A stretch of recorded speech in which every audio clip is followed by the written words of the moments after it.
Sejam todos muito bem-vindos ao painel único dedicado à língua portuguesa. Vamos falar um pouquinho da situação hoje do sistema financeiro, das novidades, da inovação nos sistemas financeiros no Brasil. E tenho grandes convidados aqui para chamar ao palco. Vou apenas fazer a introdução e deixar que eles façam a conversa, que vai ser muito interessante e muito enriquecedora. Vou chamar aqui para o palco a Priscila Yazbek, que é da Infomoney, editora da Infomoney. Ela vai ser a moderadora desse painel. E como convidados teremos aqui a Tata Setter, CMO da Convex Research, o Carlos Rischiotto, líder técnico para blockchain da IBM, e também o Bruno Diniz, Managing Partner da Spiralen. O palco é todo de vocês. Obrigada, Maíra. Obrigada, Maíra. Valeu. Bom, vamos lá então. Queria começar com as mulheres, né? Vou começar uma pergunta para a Tata. Tata, você que é uma representante aí do quanto que essa tecnologia do blockchain, os criptoativos representam ou trazem de liberdade aí para as transações financeiras e descentralizam muitas das decisões, eu queria que você explicasse para quem está nos assistindo de que forma que essa tecnologia, essa revolução que a gente está vendo no mercado financeiro, ela se aplica especificamente a esse ponto aí da maior liberdade dos usuários.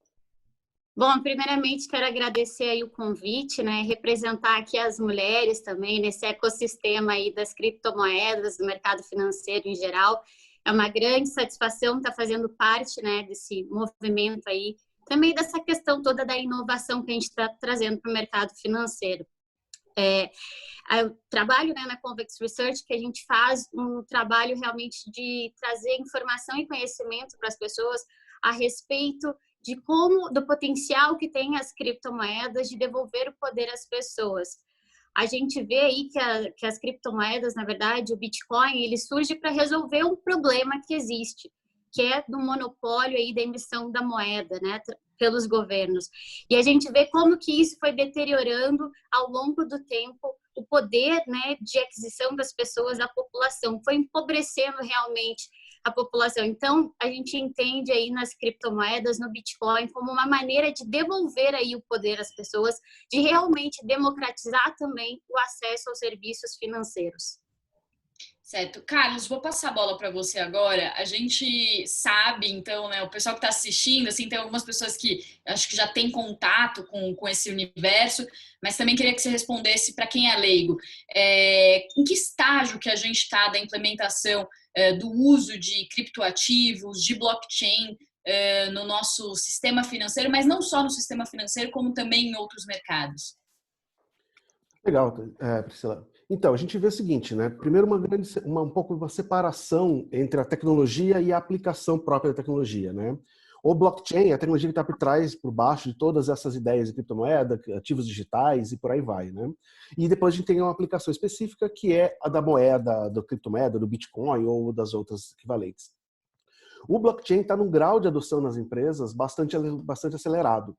A gente tem vários projetos ao redor do mundo usando blockchain para controlar transações das mais diversas origens, dos mais diversos tipos, desde rastreamento de alimentos, container, medicamento, registro de serviços e por aí vai, né? Então a tecnologia já está hoje num grau de maturidade bastante razoável. Óbvio que ainda tem um caminho gigante para expandir, mas já tem aí uma consolidação bastante interessante, né? A hora que a gente começa a olhar para o mundo do criptoativo em si, aí a gente vê que está um pouco mais devagar, principalmente no mundo das empresas, né? Elas têm talvez até um receio ainda de entender melhor como usar isso, porque depende de todo o baseamento legal, de toda aí uma série de coisas do mercado para dar uma segurança para a empresa adotar como um ativo mesmo, criptográfico, criptoativo, né? Mas está caminhando para esse lado também, tá? Mas a gente vê realmente uma expansão nos últimos 2 anos aí gigantesca da adoção desse tipo de tecnologia. Uhum. E Bruno, a gente também tem visto, assim, na linha um pouco do que o Carlos falou, né? Um receio da adoção das moedas por causa da forte oscilação que elas têm.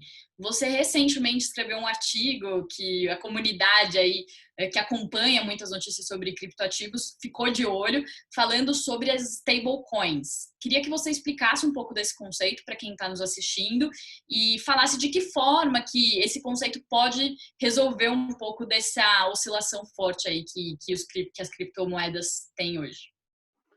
Bom, Priscila, obrigado pela pergunta e obrigado aí a Binance pelo convite para bater esse papo sobre criptoativos em geral e a inovação do mercado financeiro.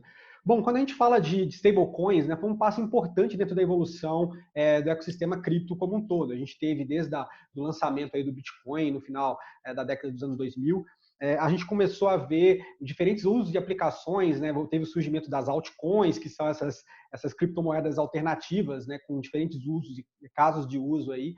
E aí a gente teve, de fato, a criação aí da stablecoin, muito mais como um objetivo de proteger das oscilações, né? A gente tinha, né, e ainda tem uma oscilação grande aí, a gente vê desde o Bitcoin a de outras altcoins. E uma das primeiras stablecoins que surgiram foi o Tether. E o Tether surgiu ali por volta de 2015, se popularizou bastante, acaba sendo um refúgio. As pessoas trocam aí Bitcoin e outras cripto em Tether para poder travar aí, de certa forma, e se proteger da oscilação, fazendo um hedge aí, de fato, da operação dentro desse mundo. A gente tem outras, a gente tem o BNB aqui da Binance, a gente tem também o TrueUSD também. Então, tudo isso fez parte de uma evolução crescente do ecossistema e é uma peça fundamental para que a gente consiga aí, trabalhar e operar com um grau maior aí de segurança e com instrumentos adequados de hedge nesse mundo. Certo. Gente, eu estava conversando com a Maíra antes da gente promover esse debate aqui. Ela estava me contando uma coisa muito interessante, que lá na Venezuela, que a gente vê uma crise sem precedentes, as criptomoedas elas estão ganhando muita força, né? Eu queria talvez que a Tatá comentasse aqui com a gente como que a desvalorização das moedas, isso vale também para o real, ela acaba levando, então, um movimento de busca pelos criptoativos, pelas criptomoedas. O que a gente vê acontecer aí, a gente tem visto com as políticas, né, dos governos nos últimos anos, é muito fácil ceder a querer imprimir mais dinheiro para solucionar problemas pontuais naquele momento, manter a popularidade de governos, e com isso se vai empobrecendo realmente a população e vai prejudicando as camadas mais pobres mais ainda, porque quanto mais próximo você está do dinheiro, os primeiros que recebem aquele dinheiro que o governo passa a imprimir são mais beneficiados. Quando chega lá na classe mais necessitada, já perdeu o valor. Então, a gente vê aí que desde a criação do Plano Real, por exemplo, a gente já teve uma perda de poder aquisitivo da moeda em 84%. O que a gente comprava no início do Plano Real, com R$1, hoje em dia a gente precisa de R$6,21. Então, é uma depreciação que muitas vezes a gente não sente, não percebe tanto quanto o aumento de imposto, mas nos empobrece tanto quanto a cobrança e aumento aí dos impostos. E aí a gente vê que medidas, quando governos tentam intervir, proibir o uso do Bitcoin, das criptomoedas, que vem sendo uma alternativa aí para as pessoas se protegerem dessa depreciação, dessas políticas governamentais, as pessoas ainda, isso fortalece ainda mais o sistema. A gente, inclusive, fala que o Bitcoin ele tem características de antifragilidade, porque quanto mais o governo tenta restringir, proibir, mais você empurra para as pessoas ficarem nesse ecossistema e não retornarem para as moedas estatais.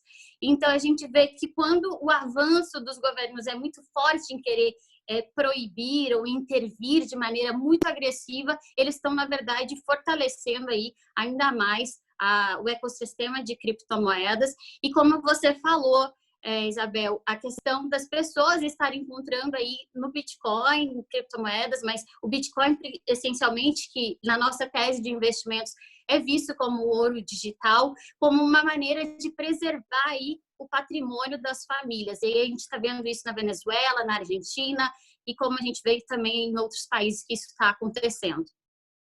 Queria que vocês dois comentassem também, Bruno e Carlos, como que isso se relaciona com o contexto que a gente está vivendo de pandemia e de que forma que os investidores estão vendo os criptoativos, as criptomoedas nesse momento aí com as economias vivendo crises nunca vividas antes. Quer começar, Carlos? Fica à vontade. Vamos lá.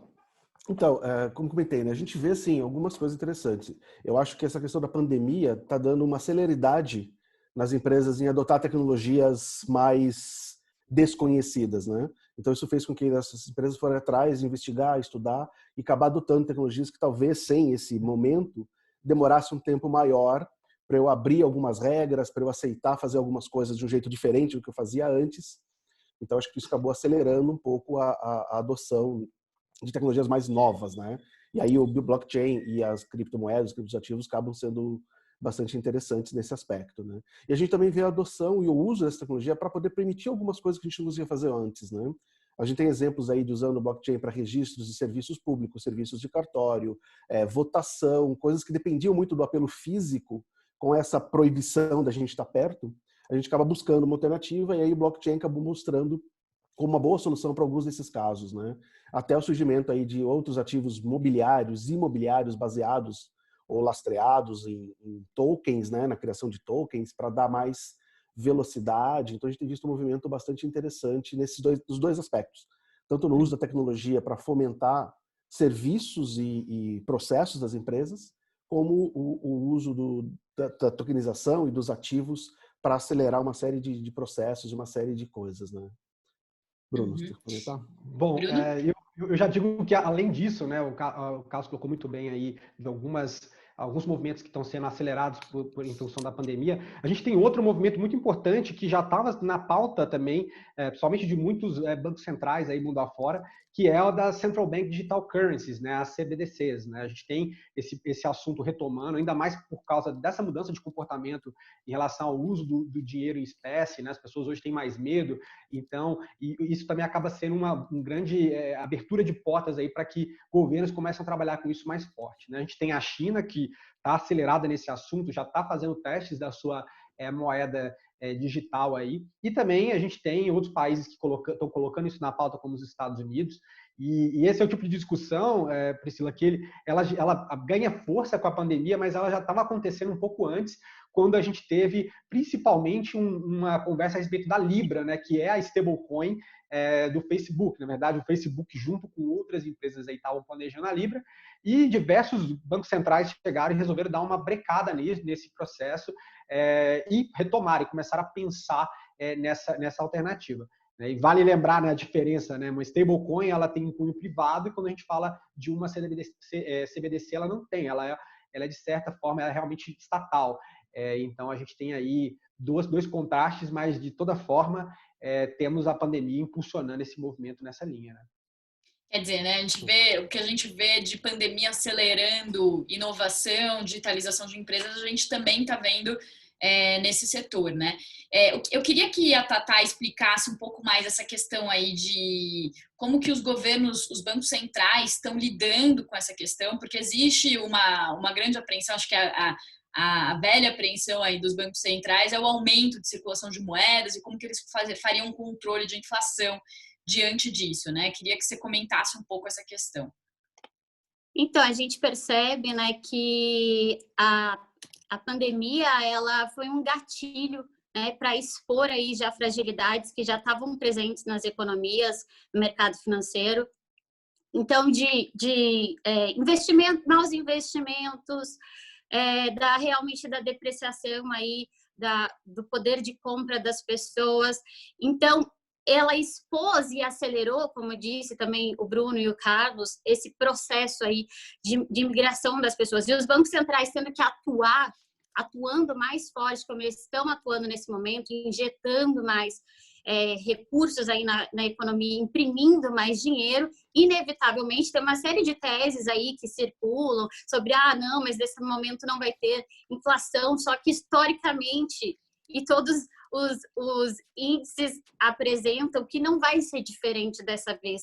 Isso vai gerar um processo aí inflacionário, isso vai gerar a depreciação do poder de compra da população em geral, vai empobrecer ainda mais aí o brasileiro, mas diferente, por exemplo, dos Estados Unidos, que tem uma moeda forte, o dólar, por exemplo, o Brasil é um país subdesenvolvido, com uma série aí de problemas, né, políticos também, que afetam a estabilidade do país. Então, a gente está falando de uma moeda de um país subdesenvolvido, que é facilmente, né, aí depreciada em relação às moedas mais fortes. Então, nós não somos os Estados Unidos, nós não somos os países europeus.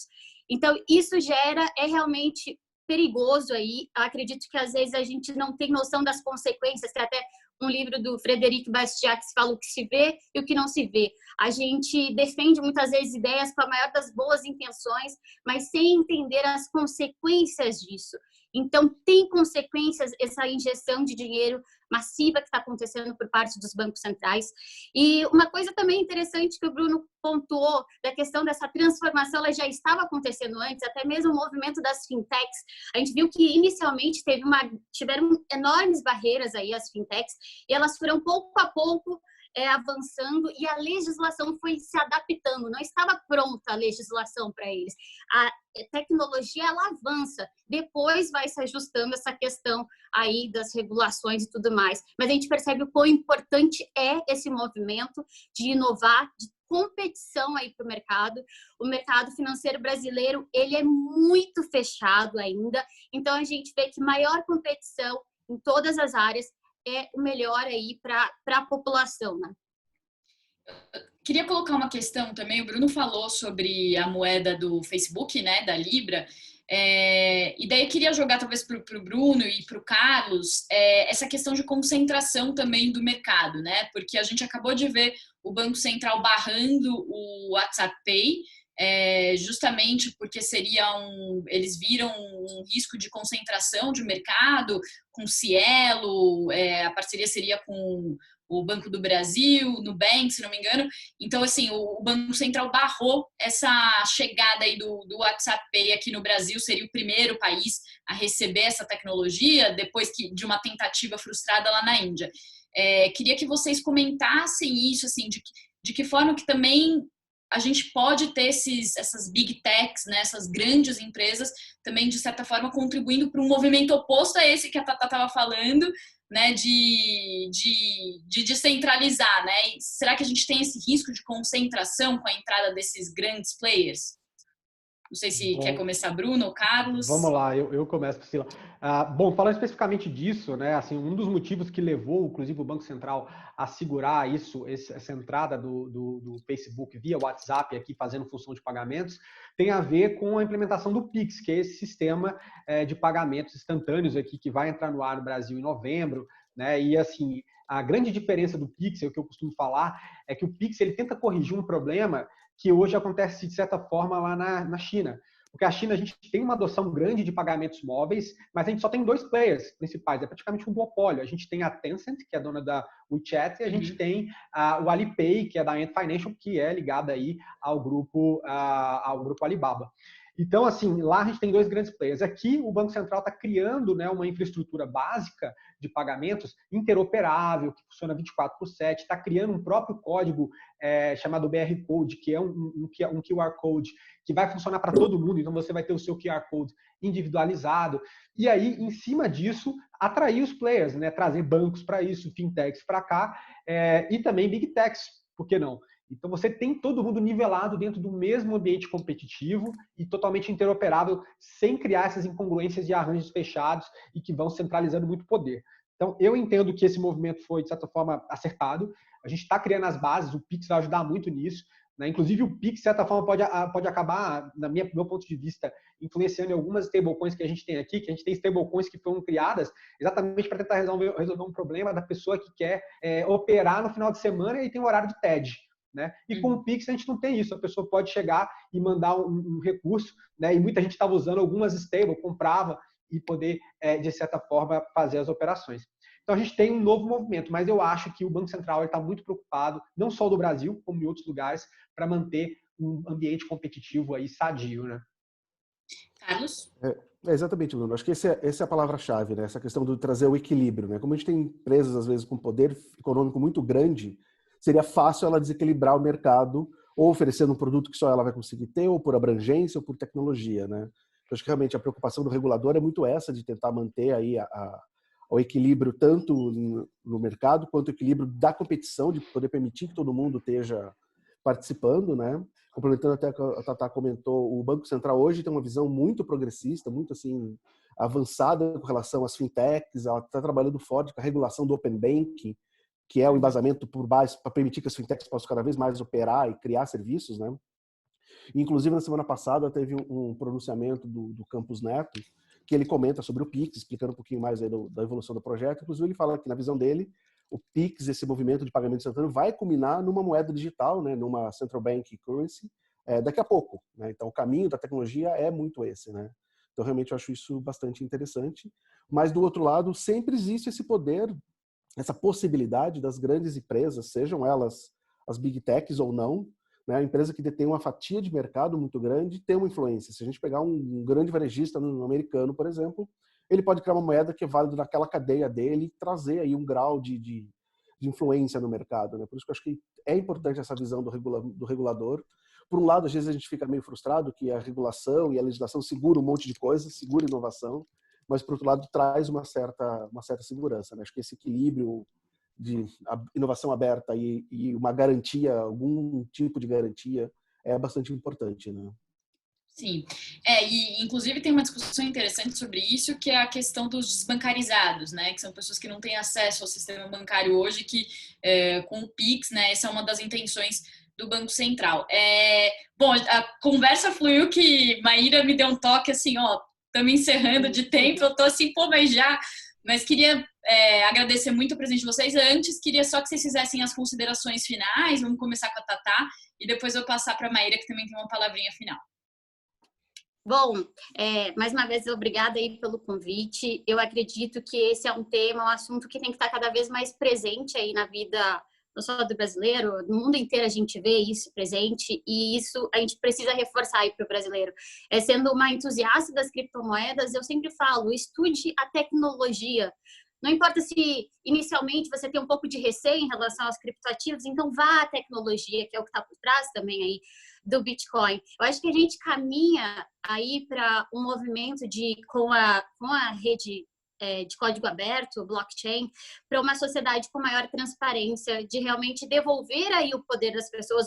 O poder ainda é muito concentrado em alguns grupos e empresas. Então, acho que a tecnologia blockchain traz isso aí para a sociedade, de devolver a elas esse poder, né, de decisão também, em que, até como vocês falaram dessa questão da concentração, a possibilidade, quando você tem um código aberto, de uma empresa ir lá, pega esse código aberto, implementa mais coisas que elas consideram mais interessante e concorre aí com outras soluções. Então, acredito realmente que é um mercado não só promissor, como essencial que cada vez mais a gente se aprofunde e compreenda. E é Muito isso. bem, Tatá. Obrigada. Bruno, suas considerações finais. Bom, antes de mais nada, agradecer de novo a Binance pelo convite, Maíra e a organização. Priscila, parabéns aí pela condução desse bate-papo. Parabéns também aos nossos colegas aí, a Tatá e o Carlos. Bom, o que eu deixo de fato, minhas redes, né? Quem quiser aí seguir, acompanhar o que eu tenho escrito, ou falado a respeito desse assunto, eu falo bastante sobre inovação no mercado financeiro, é o @BrunoEVDiniz aí na maioria das redes, no LinkedIn Bruno Diniz, e também tem o meu livro que eu lancei agora no começo do ano, chamado O Fenômeno Fintech, onde eu discuto um pouco mais a respeito de inovação financeira e também entrando um pouco na seara do mercado aí de cripto. Obrigado, um grande abraço. Bacana, Bruno. Obrigada, anotadas as referências aqui. Carlos. Legal, novamente, né, agradecer aí ao convite, a participação da galera no painel, acho que foi super, super interessante. Ressaltar, inclusive, o que o Tato falou, né, estudem, pesquisem o assunto, para poder ajudar um pouquinho vocês lá no site da IBM, ibm.com/blockchain, tem muito material. Vocês podem me encontrar também aí nas redes sociais, principalmente no LinkedIn, @Risquioto, como o meu sobrenome. Eu também estou à disposição aí para ajudar no que puder, e novamente, obrigado pela oportunidade. Muito obrigada. Peraí, Tatá, você não falou, também? Isso que eu ia falar, que você foi a única que não falou e depois aí a Maíra passou a bola para a Maíra. Então, deixa também tuas redes aí. Tá bom, obrigada, Isabel. Então, para me acompanhar nas redes sociais é Taça Éter, também tem as redes aí da Convex Research, também sempre tem bastante conteúdo e informação relevante. Tá certo, então, Tatá. Maíra, com você, obrigada pelo convite também aí para a mediação desse debate. Super interessante. E agradecer, obrigada, Pri, obrigada a todo mundo que participou. Gostaria de ter mais tempo para a gente poder falar sobre isso, realmente tem muito assunto. E até acrescentar que vocês estavam falando de como a pandemia traz oportunidades e força muitos movimentos. A Binance viu só no Brasil um crescimento no primeiro trimestre, quase 20% de novos usuários e continuou aumentando nos meses seguintes, ou seja, as pessoas nesse período de crise estão procurando alternativas, outras formas de investimento, outras formas de transacionar dinheiro. Então, acho que tudo isso permeia o universo de criptomoedas, o universo de finanças, o universo que a gente vive hoje, né? A gente está num momento que está definindo o que vai ser o futuro e é muito legal fazer parte disso. Mais uma vez, obrigada a todos por terem participado. E quem acompanhou esse painel pode continuar acompanhando, que a programação ainda se estende mais um pouquinho. Obrigada, até a próxima. Obrigada.